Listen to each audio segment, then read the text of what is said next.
Imagine a pharaoh so powerful, so successful, that someone tried to erase her from history completely. This isn't a movie plot. This is the true story of Hatshepsut, the woman who ruled as a king of Egypt. In ancient Egypt, power was a man's game.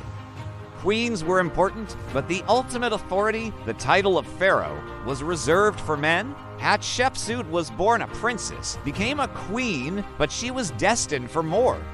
When her husband, the Pharaoh Thutmose II, died, the throne passed to his young son, a boy named Thutmose III.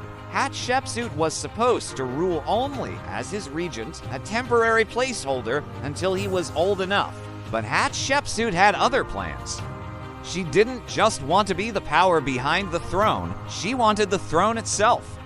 In a bold and unprecedented move, she declared herself pharaoh. She adopted all the royal titles. She even had herself depicted in statues and carvings with a male body and the traditional false beard of a pharaoh. It was a shocking move, but it worked. Hatshepsut's reign was one of peace and incredible prosperity. She wasn't a warrior king conquering foreign lands. Instead, she was a master builder. Her greatest achievement was her magnificent mortuary temple at Deir el-Bahari, a masterpiece of ancient architecture that still stands today. She also re-established trade routes, bringing exotic goods like incense and myrrh back to Egypt. For over 2 decades, Egypt flourished under her rule. She was, by all accounts, one of the most successful pharaohs in history. But this is where the story takes a dark turn.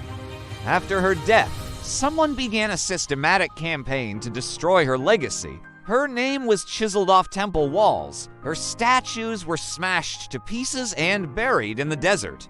Her image was erased from public monuments.